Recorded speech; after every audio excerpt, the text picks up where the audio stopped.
Mog? She crinkled her nose. Mog is a great nickname, Jupiter insisted. He rolled the word around in his mouth as they walked down the long hallway. Mog, Moggers, the Mogster. It's so versatile. Morrigan made a face.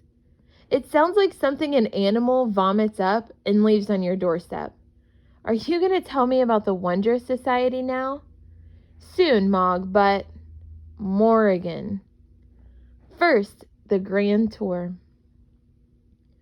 The smoking parlor wasn't a room where guests were allowed to smoke pipes and cigars, to Morrigan's relief, but in fact a room that emitted great rolling clouds of colored, scented smoke that seemed to pour from the walls themselves.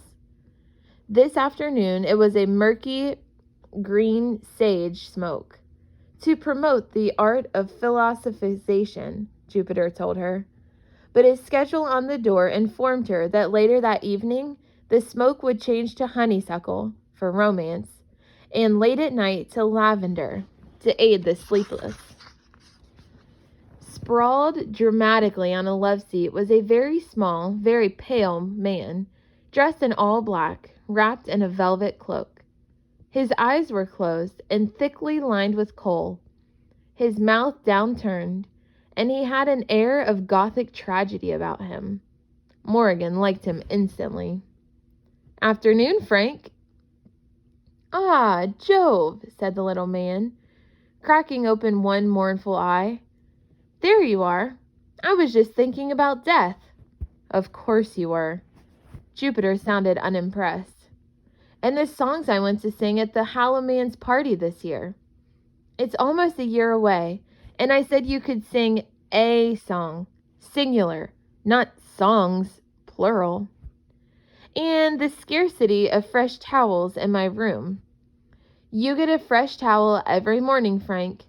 But I want 2 fresh towels every morning, Frank said with a note of petulance. I need 1 for my hair. Morrigan stifled a giggle. Talk to Fenestra about it. Splendid job last night, by the way. Our grandest eventide yet. Jupiter leaned down to whisper to Morrigan. Frank's my official party planner. Roof raiser in chief. Best in the business. But we mustn't tell him that, or he'll look for a job someplace fancier. Frank smirked drowsily. I already know I'm the best, Jove. I'm still here because there is no place fancier. You're the only hotelier in the Free State who'd never impose a budget on my genius. I do impose a budget on your genius, Frank, but you always ignore it. Speaking of which, who approved the booking of Iguanarama? You did. No, I said to book Lizamania, the Iguanarama tribute band. They're 1/4 of the price. Naturally, they have 1/4 of the talent, huffed Frank. Why are you here anyway? Can't you see I'm in recovery? I've brought someone special to meet you. This, Jupiter clapped a hand on Morrigan's shoulder, is Morrigan Crow. Frank sat up very suddenly, his eyes narrowing at Morrigan. Ah, you've brought me a gift, he said. Young blood. This pleases me. He snapped his teeth. Morrigan tried not to laugh. She suspected he aimed to terrify, and it seemed sporting to go along with it. No, Frank. Jupiter pinched the bridge of his nose. Honestly, between you and Fen, look, she's not for biting. No one in the Decalion is for biting. We've been over this. Frank closed his eyes and lay back down, looking sullen. Then why bother me? Thought like you would like to meet my candidate, that's all. Candidate for what? Said Frank, yawning. For the Wondrous Society. Frank's eyes flew open. He sat up, observing Morrigan with renewed interest. Well, isn't this a curious turn of events? Jupiter North, sworn lifelong non-patron, taking a candidate at last. He rubbed his hands together, looking gleeful. Oh, won't people talk? People do love to talk. Morgan looked from Jupiter to Frank and back again. Talk about what? But Jupiter didn't answer. Had he really sworn never to become a patron? She couldn't help feeling pleased by that. Jupiter North, apparently beloved and admired by all, had chosen her as his first ever candidate. She wished she knew why. Frank was eyeing her suspiciously, as if he too had his doubts. Delighted, Morgan. May I ask you a question? Jupiter stepped in. No, you may not. Oh, please, Jove, just one. Just none. Morgan, what's your... You won't even get one fresh towel tomorrow if you keep this up. But I only want to know... Lie down and enjoy the sage, Frank. The walls had started rolling out fresh clouds of green smoke. Martha will be around soon with the tea cart. Frank harumphed and, turning his back on them, threw himself down sulkily onto the love seat. Jupiter guided Morgan through the opaque fog to the door, speaking quietly into her ear. Frank's a bit dramatic, but he's a good egg. Only dwarf vampire in Nevermoor, you know. Morgan detected a note of pride in his voice. She looked back at Frank through the greenish haze, feeling slightly alarmed. Had she really just been talking to a vampire? Not very popular in the dwarf community, or vampire community. Sadly, mostly on account of vampire dwarf, Frank corrected him from the other side of the room. There is a difference, you know. You might think about getting some sensitivity training if you're going to run a hotel. Mostly on account of his moodiness, I expect. Imagine being too moody for other vampires. Jupiter finished in a whisper and then called over his shoulder. Their loss, Frank. Their loss. Outside the smoking parlor, they passed Martha the maid, pushing a cart full of tea things and delicious-looking treats. With a wink, she slipped a pink iced cake into Morgan's hand as she went by, and Jupiter made a great show of pretending not to notice. Morgan had just taken a large, heavenly mouthful when a young man in a driver's cap and uniform burst through the elevator doors. He had dark brown skin and wide, worried eyes. "Captain North!" he shouted, running down the hall. Morgan froze. An unhappy effect of her curse was that she knew exactly what bad news looked like. "Kedgery sent me, sir. There's been another messenger from the Transportation Authority. They need you to come at once." The driver took off his cap and ran his fingers nervously along the brim. Martha abandoned her cart and dashed over to join them, looking stricken. Not another accident on the Wonderground. Another, Jupiter began, shaking his head. What do you mean, another accident? It was in the news this morning, Martha replied. A train derailed on the bedtime line shortly after dawn and crashed into the side of a tunnel. Where? Jupiter demanded. Somewhere between the Blackstock and Fox Street stations. They said dozens were injured. Martha stood perfectly still, clutching her throat, and added quietly, "No deaths, thank goodness." Morgan felt something twist in her center. Here it was, the catastrophe she'd been awaiting. Hello, Nevermoor, she thought, biting her lip. Morgan Crow has arrived. She watched Jupiter, waiting for an accusation, for him to turn on her with suspicion. But her patron only frowned. The Wonderground doesn't derail. It's never derailed. Martha's right, sir, said the driver. It's all over the papers, on the radio. Some people are saying... They're saying it could be the work of... He stopped to swallow, dropping his voice to a whisper. Of the Wondersmith. But that's... Nonsense. That's what I said, sir, but it's such a nasty accident, people are bound to think. Could it really be the Wondersmith? Martha interrupted, her face draining of color. Jupiter scoffed. Given that he's been gone for more than 100 years, Martha, I'd rather think not. Don't let the scaremongers get to you. What's the wondersmith? Morgan asked. Could there be someone else to blame? Someone who wasn't her for once? She was ashamed of how her heart lifted at the thought. Fairy tale and superstition, Jupiter told her with a resolute nod, and turned back to his driver. Charlie, the Wonderground is self-propelling and self-maintaining. It's driven by wonder, for goodness sake. Wonder doesn't have accidents. Charlie lifted one shoulder, looking equally baffled. I know. The Transportation Authority wouldn't say what you're needed for, sir, but I've sent word to the coach house to fuel a motor. We can be ready to leave in 4 minutes. Jupiter looked dismayed. Very well, then. He turned to Morgan while Charlie ran ahead. Sorry about this, Mog. Rubbish timing. I didn't even get to show you the duck pond or the things in jars room. What's the things in jars room? It's where I keep all my things in jars. You were going to tell me about the Wonder Society. I know, and I will, but it'll have to wait.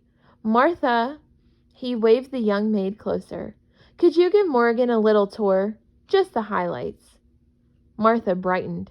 Of course, sir. I'll take her to meet the Dame Chanda Kali. She's rehearsing in the music salon. She put one arm around Morgan's shoulders, giving her a friendly squeeze. Then we'll go out to the stables and peek in on the ponies. How about that? Perfect, said Jupiter enthusiastically, running to where Charlie was holding the elevator doors. Martha, you're a treasure. Mog, I'll see you later. Then the doors closed and he was gone. Morgan recognized Dame Chanda Kali at once, not by the powerful soprano voice that was echoing in the rafters of the music salon when Martha and Morgan arrived, nor by the deep reddish-brown color of her skin, or the glossy black hair rolling down her back in thick waves, flecked with silver. It was Dame Chanda's robe she recognized. Long, flowing silk in bright pink and orange, encrusted with tiny, glittering beadwork all over. It was almost identical in style to the purple gown the woman had worn in the rooftop party. Dame Chanda, Morgan realized, was that first valiant soul to have leapt from the balustrade in the celebration of Morningtide. Now she stood in the center of the music salon, performing an aria for an unlikely audience. 24 fluttering bluebirds, a mother fox with her 2 babies, and several bushy-tailed red squirrels, all of whom appeared to have wandered in through the wide open windows and were gazing at the singer with deep adoration. Dame Chanda is a grand high soprano and Dame Commander of the Order of Woodland Whisperers. Martha whispered loudly to Morgan over the music and birdsong. Morgan spied a golden W pin, just like Jupiter's hidden among the beadwork of Dame Chanda's gown. She's a member of the Wonder Society herself, but she lives here at the Deucalion.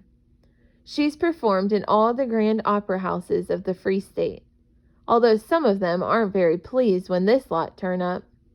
They can make a dreadful mess, she said, indicating the woodland creatures, who were apparently helplessly drawn to the sound of Dame Chanda's voice. The music ended and Martha and Morgan burst into applause. Dame Chanda took a bow and smiled warmly, shooing the wildlife out the window. Martha, my angel, I should have you perform all my introductions. You do it so charmingly. The maid blushed. Dame Chanda, this is Morgan Crow. She's Jupiter's candidate, yes, I've heard, said Dame Chanda, turning her dazzling gaze on Morgan. It felt like being caught in the beam from a lighthouse, like speaking to royalty. News travels fast at the Deucalion. Everybody's talking about you, Miss Crow. Is it true then, darling? You're to take the trials? Morgan nodded, fidgeting with the hem of her dress. Standing before this remarkable woman, she felt like a street urchin. This is what a Wondrous Society member looks like, she thought. Beautiful and stately, like Dame Chanda. Interesting and admired, like Jupiter. What must they think of her, she wondered. Martha and Dame Chanda and Fenestra and Frank. Were they already whispering about what a terrible choice Jupiter had made? How extraordinary, the opera singer breathed. Our Jupiter, a patron at last. I'm glad to know you, Miss Morgan, for you must be truly something wonderful. Are you excited about your first trial, sweet girl? Yes? Morgan lied, unconvincingly. Of course, you'll have the wondrous welcome first.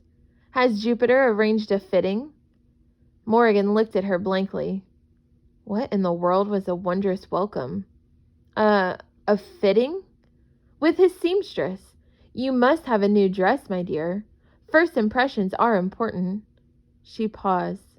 I think perhaps I'll have my own costumier see to this.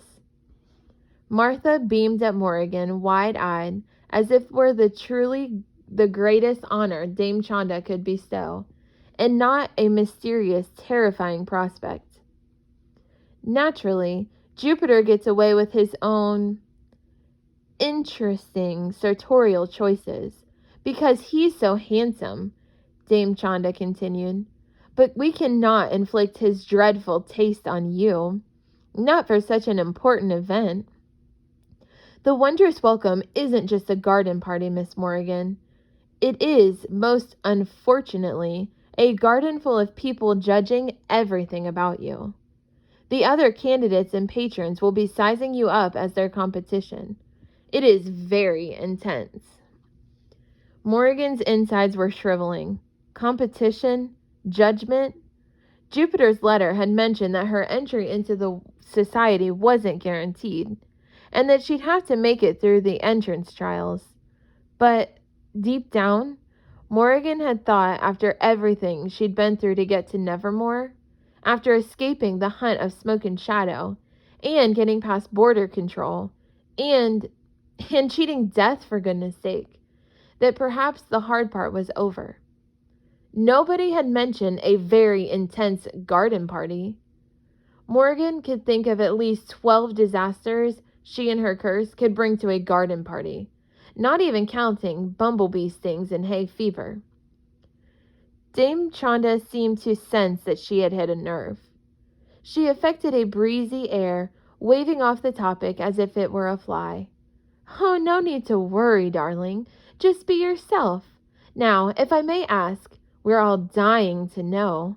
She leaned in, her eyes twinkling, and spoke quietly in Morgan's ear. What's your knack?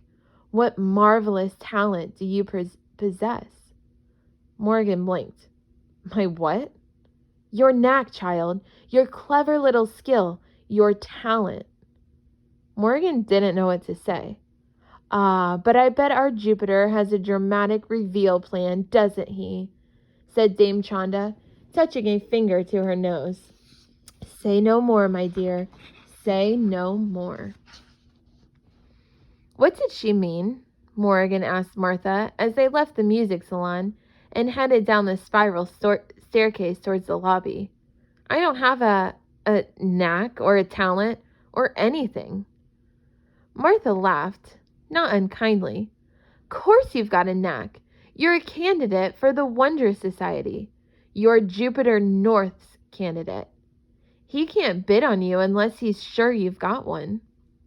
He can't? This was news to Morgan. But you do. You just don't know what it is yet. Morgan said nothing. She thought of the night before, of the wonderful moment when Jupiter had shown up at Crow Manor, the joy she'd felt at the break of dawn when she'd landed safely in the forecourt of the Hotel Decalion. She'd believed a whole new world had opened up to her. Now she felt as though she were looking at her new life through a wall of unbreakable glass. How would she ever get into the Wonder Society if she had to have some sort of talent? You know, he's never had a candidate before, Martha said gently. He should have by now. They're all supposed to, once they reach a certain age. And it's not as if he didn't have plenty of parents banging on his door, offering him money and favors of all sorts. If he'd only choose their little darlings. You should see the sad cases we get sniffing around here come bid day. But he's always said no. Nobody was ever special enough. She smiled brightly, reaching out to tuck a lock of black hair behind Morrigan's ear. Until now. There's nothing special about me, Morrigan said. But it was a lie. She knew the thing that made her special. It was the same thing that made people in Jackofax cross the street to avoid her. The thing that would have killed her on Eventide if Jupiter hadn't shown up in his mechanical spider and swept her away to Nevermoor. The curse made her special. Was being cursed a talent? Was that why Jupiter had bid on her? Because she had a knack for ruining everything? Morrigan grimaced. What a horrible thought. Captain North is a little odd, miss, but he's no fool. He sees people the way they really are. If he chose you, that means... But Morrigan didn't find out what it meant, because Martha was interrupted by a deafening crash and the sound of shattering glass. A ghastly scream echoed all the way up the stairs. Martha and Morrigan ran the rest of the way down to the lobby and were met by a dreadful sight. The pink sailing ship chandelier had crashed down onto the black and white checkerboard floor. Glittering rays of shattered glass and crystal sprayed across the marble, wires dangling from the ceiling like entrails from a carcass. Guests and staff stood open-mouthed, staring at the giant mess. Martha held both hands up to her cheeks. Oh, Captain North will be so upset. That ship's been there forever. It's his favorite thing. How could this happen? I don't understand it, said Kedgery, emerging from the concierge desk. Maintenance only checked the old girl last week. She was fit as a fiddle. And to happen on Morningtide of all days, Martha cried. What awful luck.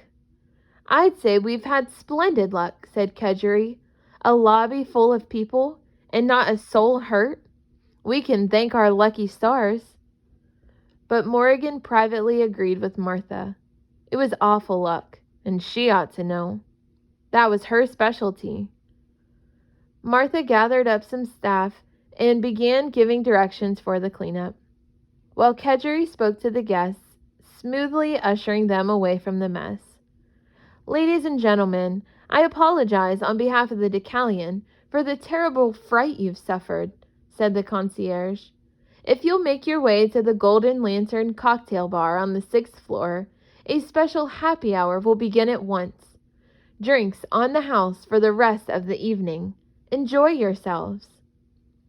The dozen or so guests who witnessed the chandelier crash seemed happy to wander upstairs for their free drinks and forget it had ever happened. But Kedgery, Martha, and the rest of the staff looked as troubled as Morrigan felt. She edged around the scene of the disaster. Can I help? Oh, don't you dare trouble yourself, Miss Morrigan, said Kedgery, guiding her away. In fact, I think it's best if you scuttle upstairs too, away from all of this loose wiring and broken crystal. We don't want you getting hurt. I won't get hurt, Morrigan protested. I'll be careful. Why don't you head up to the smoking parlor? I'll call ahead and have them pop on some chamomile smoke to smooth your wee little nerves. You've had a nasty shock. There's a good lass. Off you go now. Morrigan paused at the landing, looking back to watch Kedgery, Martha, and the other staff scurry to and fro, sweeping the remains of the chandelier into sad piles of sparkling rose-colored dust. Nobody glared at her or muttered under their breath about the cursed child being to blame. None of them knew why this awful thing had happened, but Morrigan knew why. And she knew why the train had crashed on the Wonderground. The curse had followed her. She'd survived it, lived through it, then somehow brought it all the way to Nevermoor anyhow, smuggled it through border control, and given it to a nice cozy home at the Hotel Decalion. And it was going to ruin everything.